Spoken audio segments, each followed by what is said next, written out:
I'm live on YouTube right now, so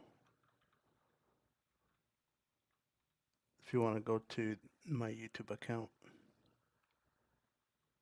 there we go. Should be live now there too. Let's check it out.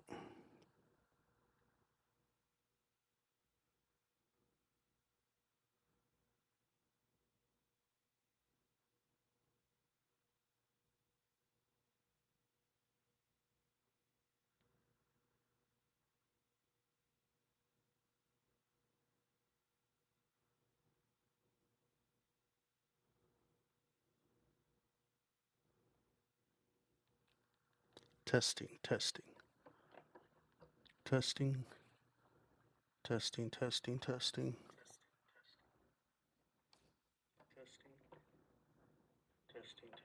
All right, I'm also live on YouTube. I'll type the YouTube channel.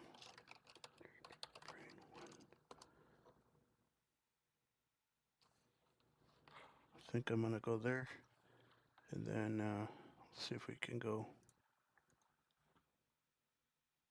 mobile preview. Add the source. I think I should be able to go in here. Video capture device. And where's my other camera? Right here. This should work. Yep, right there. So, got two cameras running. Alright, I don't need a source there.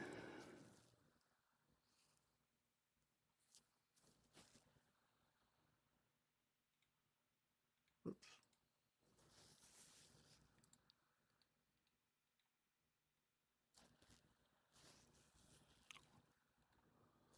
Okay, there you go.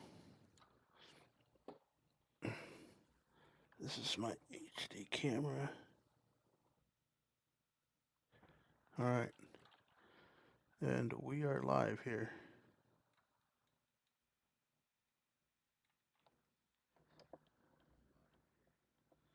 See if we can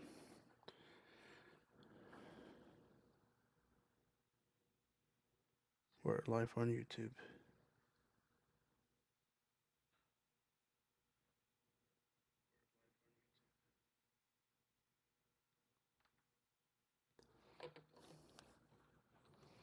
Alright, so we're just going to talk about Christianity today.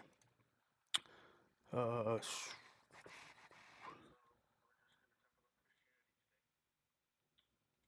capture. Audio. Video capture.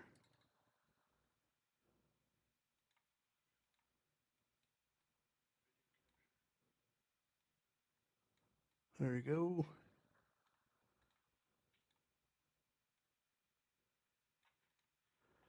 Alright, there you go.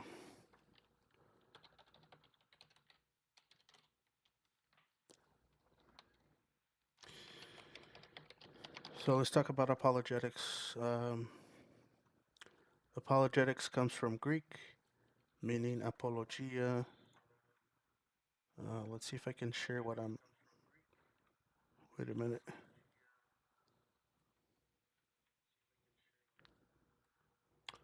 There you go. There you go. Much better.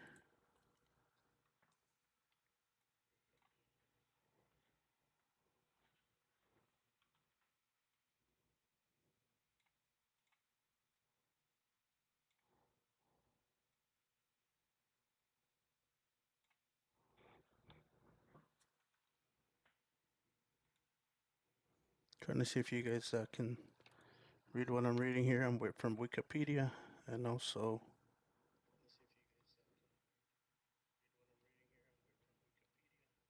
gonna share this on display capture here.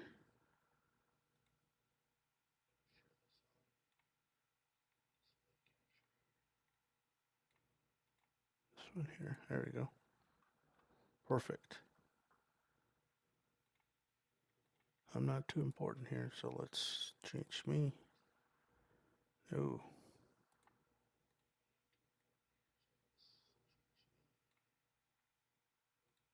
Camera. There you go. Ah, dude, I'm just trying to edit my video. Bro, I'm literally just trying to edit my video. Okay, so camera.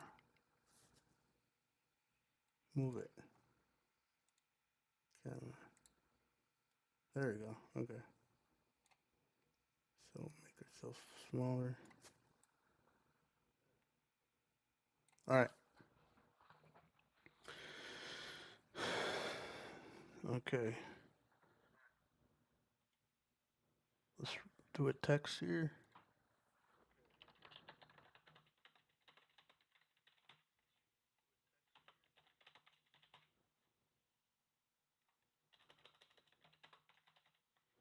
I'll just make it.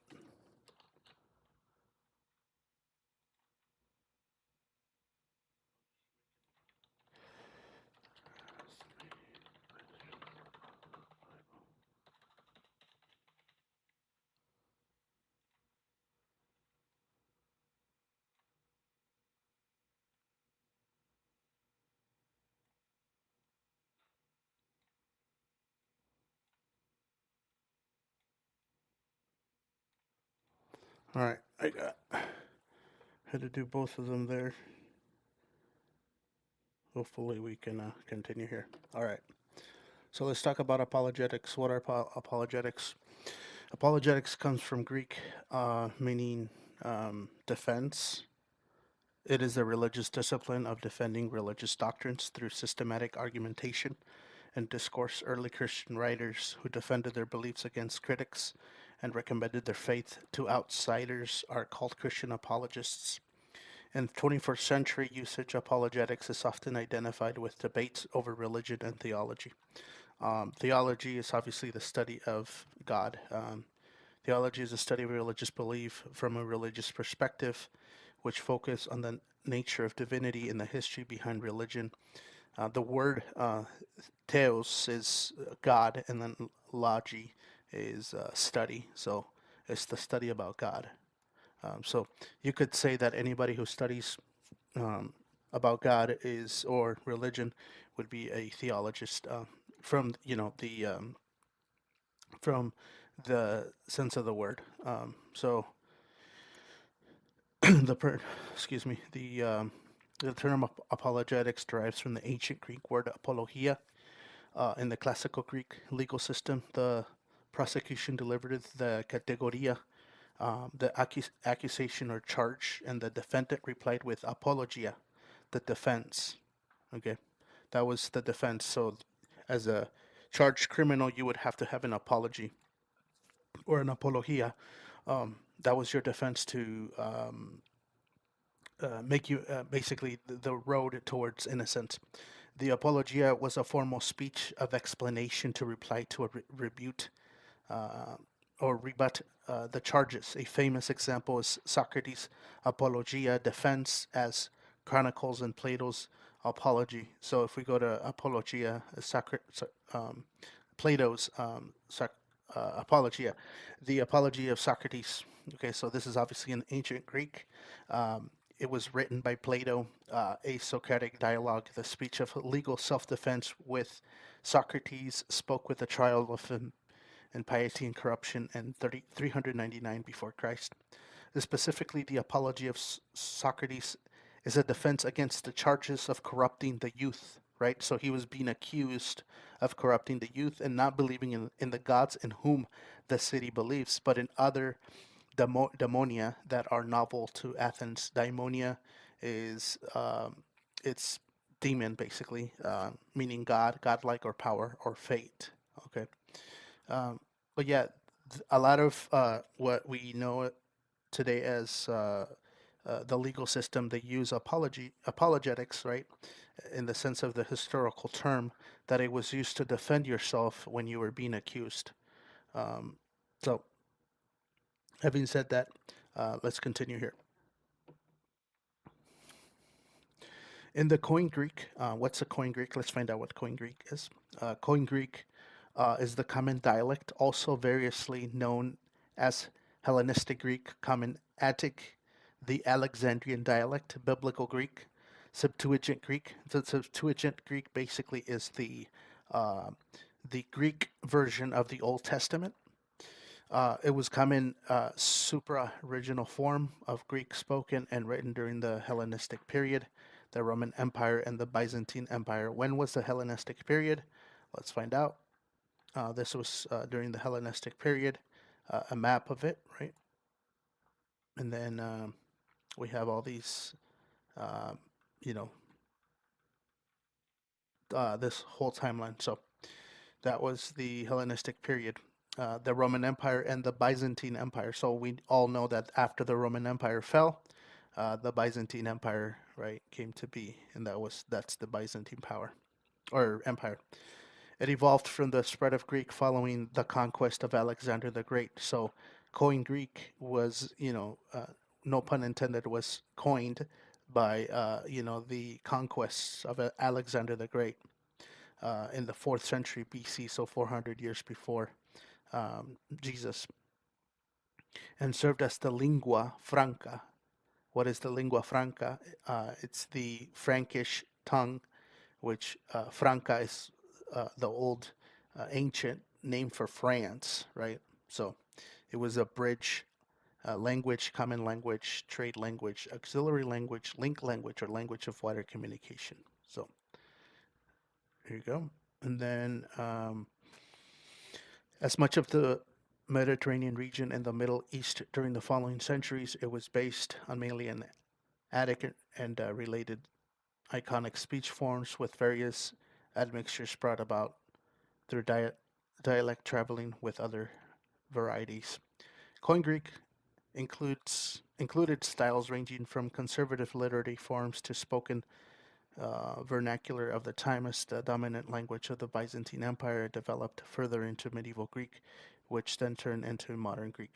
Okay, so it was from Koine Greek, and then it developed into the medieval Greek, and then it turned into modern Greek. So we have it's a very old ancient Greek language. Okay, so that is where it comes from. The term apologia. The So the Koine Greek of the New Testament, the Apostle Paul employs the term apologia in his trial speech to Festus and Agrippa when he says, "I make my defense." Acts 26:2. So let's go there.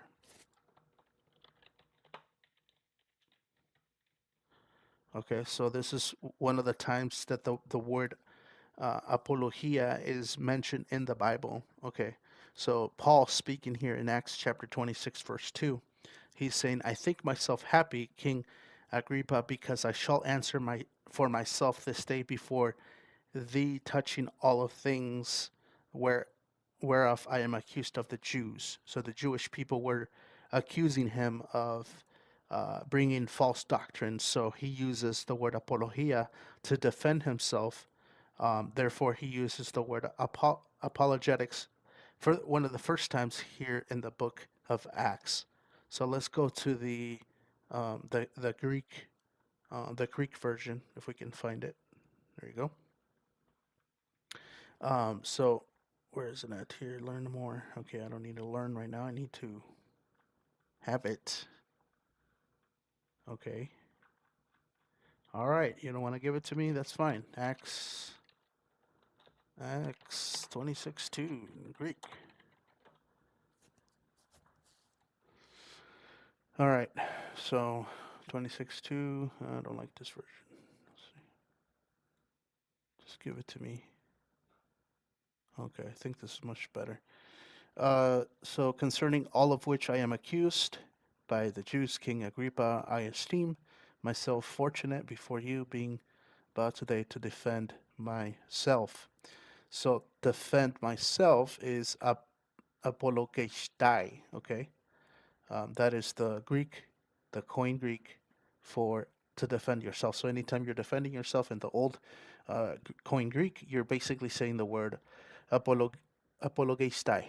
Okay, apologestai is defending yourself. So that is what basically apologetics is about.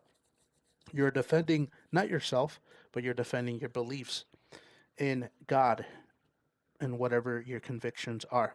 So here, for the first time, Paul mentions the word apologia, and then in the letter to the Philippians, as he's defending the gospel in Philippians 1:7.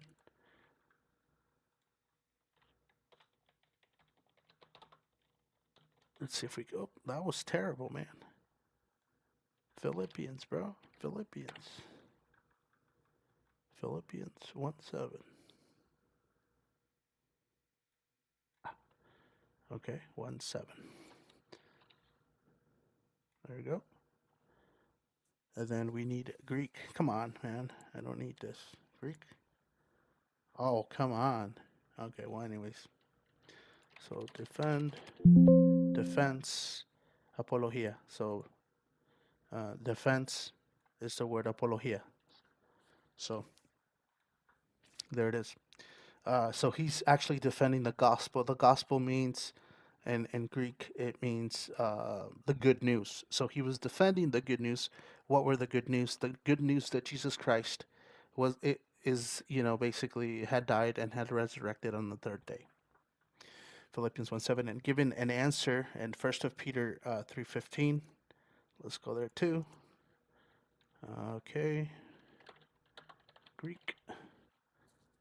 We're gonna go this one here. 1 of Peter 3, defense, a defense apologian. Okay, so this is the word for a defense. So that's the actual translation. So, so he's giving an answer to whatever he's being accused of. So, having said that, let's proceed here.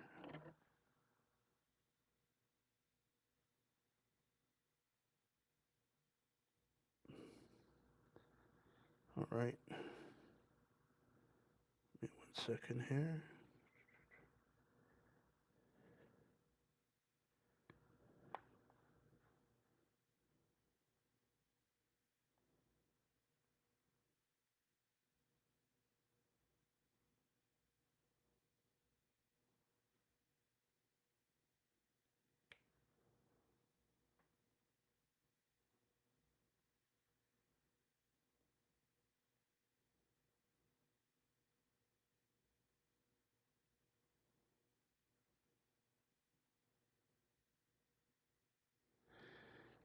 I am so sorry. I'm gonna.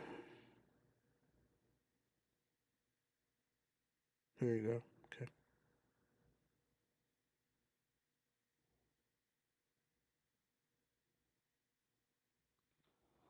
Okay.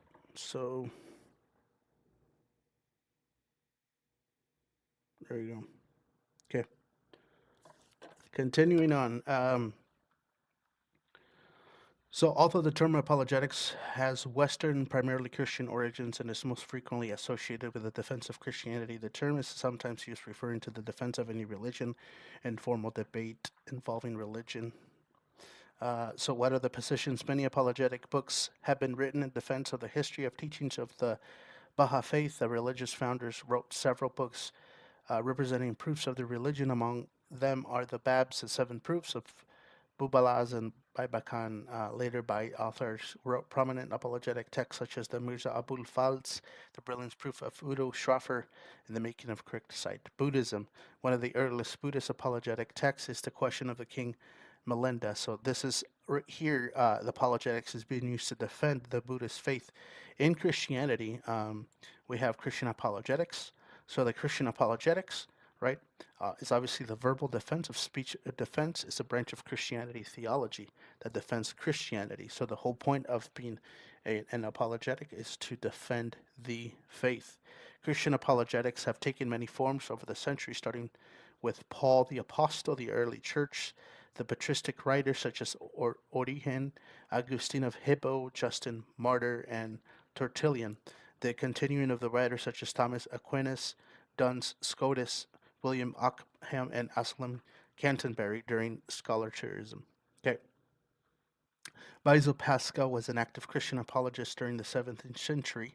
In the modern period, Christianity was defended through the efforts of many authors such as John Henry Newman, C.K. Chesterton, and C.S. Lewis, some of these really well known apologetics in our time, as well as the G.E.M. Escambi. Okay, so according to Edgar Goodspeed, Jewish apologetic elements could be seen in the first century CE works such as the Wisdom of Solomon, Philo's on the Competitive Life, and the more explicitly, Joseph against Apion. Apostolic and post-apostolic period. Christian apologetics first appear in the New Testament. Okay, so obviously they start with Paul's preaching in the Mar Hills of Acts in 1722, which we read the verses that contain the word defense, which means apologian, meaning defense, right? During the sub-apostolic age, Christianity was already competing with Judaism as well as with various other religions and sects in Greco-Roman world. Christian apologetics can be first seen in the preaching of Peter, Gospel of Peter, but first explicitly apologetic work comes from Quadratus of Athens in 125 Common Era, which is after Christ, in which he writes a defense of the faith to Emperor Hadrian, only a fragment quoted by Eusebius. Eusebius has survived to our day. So, Church History, Volume IV 3 and 2. But the works of our Savior were always present, for there were genuine those that were healed and those that were raised from the dead, who were seen not only when they were healed, but when they were raised, but were also always present, and not merely while the Savior was on earth, but also after his death. They were alive for quite a while, so that some of them lived even to our day. So this was written back about 125 years after, after Christ. So, having said that, let's continue and move on. One of the first comprehensive attacks of Christianity came from the Greek philosopher Celsus, who wrote the True Word in 175 Common Era, which is 175 after Christ. A polemic criticizing Christians as being unprofitable members of society. In response, the church father Origen published his apologetic Tristes contra Celsum. Okay, so I'm assuming contra Celsum means against Celsus, right? Contra means against in Latin, right? It's right there, which systematically addressed Celsus criticism and helped bring Christianity a level of academic responsibility. So let's look into Celsus, you know, Celsus' work. So Celsus, let's see his work, philosophy, his work, the true word. So let's talk about the true word. The true word, ancient Greek, logos alentes. Logos in Greek is a word, by the way. So it is lost treatise in which the ancient Greek philosopher Celsus addressed many principal points of early Christianity. So right now we're talking about the true word, which is a work made by the Christian, basically Christian, you could say, um, oh my God, basically Christian, anti-Christian, somebody who didn't believe in Christianity at the time, and he wrote this work. So we're going to talk about it. He was he addressed many principal points of early Christianity and argued against their validity. So meaning he didn't believe Christianity was true even 125 years after Jesus Christ had existed. And the true word, Celsus, attacked Christianity in three different ways: by attacking its philosophical claims, by marking it as a phenomenon associated with the uneducated and lower class, and by cautioning his audience that it was a danger to the Roman Empire.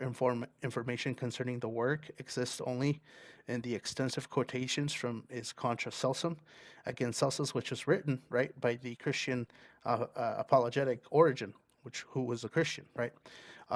These are believed to be accurate as far as they go, but may not give a fully comprehensive picture of the original work. So, what was the criticism? The criticism of Christianity before Celsus. Celsus was only one writer in a long tradition of Roman writers and philosophers who wrote and spoke out against Christianity. Why do you think the Romans spoke against Christianity? Well, it was because Christianity was not the main religion during that time. So what they did, they started attacking Christianity because it was something that was coming against what they believed in.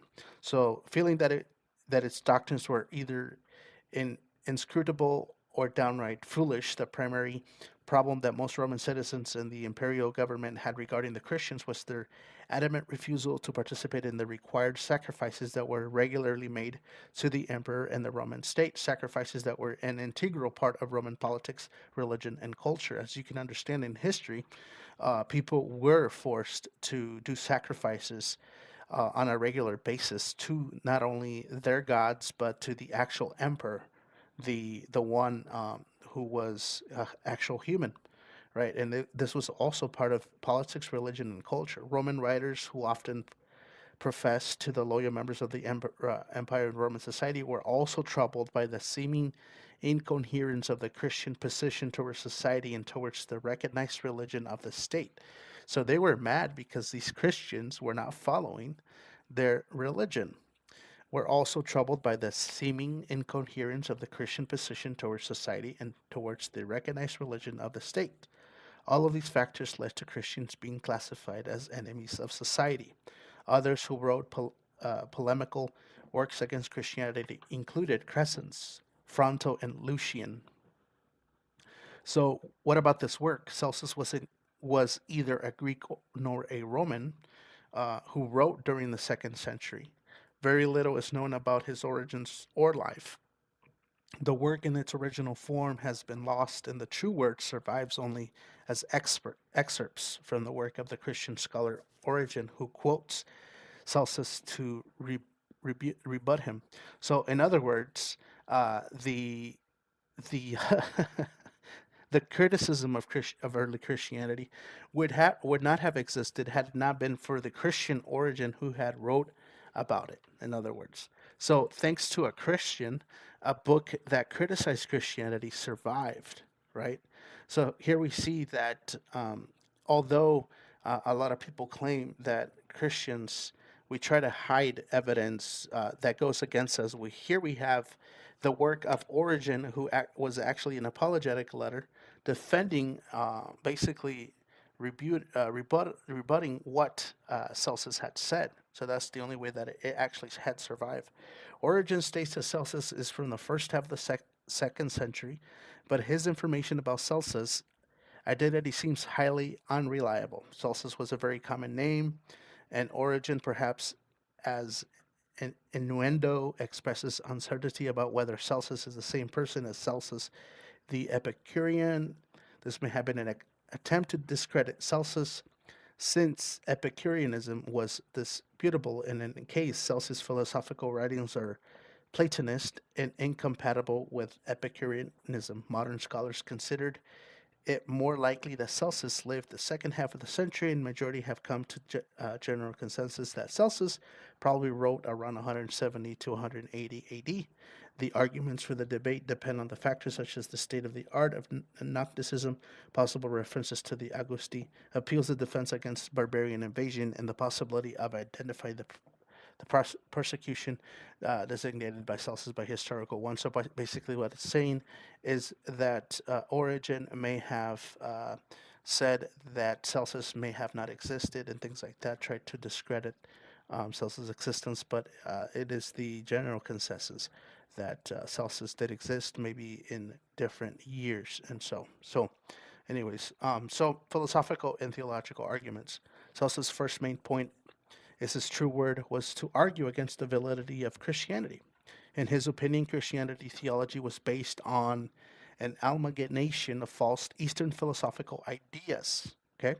So, from India and Iran, hastily tied together, he stated that Christians would weave together erroneous opinions drawn from ancient sources and trumpet them aloud. Celsus gave a point by point critique of Christian doctrine and why it should not have been believed by anyone. He denied the virgin birth of Jesus and accused Mary of being an adulteress turned out by her husband. So, a lot of the Da Vinci Code, obviously, a lot of the things in the Da Vinci Code obviously came from the these claims by Celsus. The remainder of Christian stories, what now makes up the Christian Bible, Celsus found very insipid and unappealing compared to Greek and Roman legends of powerful and colorful gods. Celsus also found Christian philosophy lacking when compared to secular philosophy and declared that things are stated, quote, things are stated much better among Greeks, unquote. Celsus used Plato as the representative for Greek philosophers, and according to him, when comparing the two philosophical traditions, Christianity appeared far worse. As, quote, Plato is not guilty of boasting and falsehood, unquote, a crime which Celsus obviously feels is a trademark of Christian theologians. The only connection Celsus between Greek philosophy and Christianity was when he asserted that Jesus, quote, Jesus perverted the words of the philosopher, for example, Plato. So, when compared with gods of the Roman and Greek mythology, Celsus found the Christian God sadly lacking and declared that he could not be a god as he was neither all knowing and all powerful. Okay, so he was obviously an atheist, as he was declaring himself here. Celsus was reduced no explanation for the actions of Christians, the Christians' God, such as the floods, natural disasters, and the introduction of evil into the world, except that God wanted to draw attention to his greatness because he felt humanity was giving him, quote, less than his due, unquote. Celsus concluded that Christians used the explanation of God, testing them to disguise the fact that their God was not powerful enough to successfully fight Satan, but was instead helpless. Celsus wrote that Satan was either a mortal invention used by Christians to frighten others into believing their philosophies and joining them, or if he did indeed exist, then he was proof that God was not all powerful, but rather a weak, lesser God and a bad one, for only a vindictive and insecure being would punish mankind for being tricked by evil that he has been too weak to stop. So this is what Celsus believed in. The apparent blind faith of the Christians was bewildering to Celsus, and he used to further support his claim that Christianity was a false religion. In his opinion, the main tenet of Christian was, quote, do not ask questions, just believe, unquote, and, quote, thy faith will save thee, unquote. So, meaning he thinks that Christianity is a religion where we tell you, shut up and believe what I tell you to do, don't read, etc., etc. So these are the arguments of Celsus.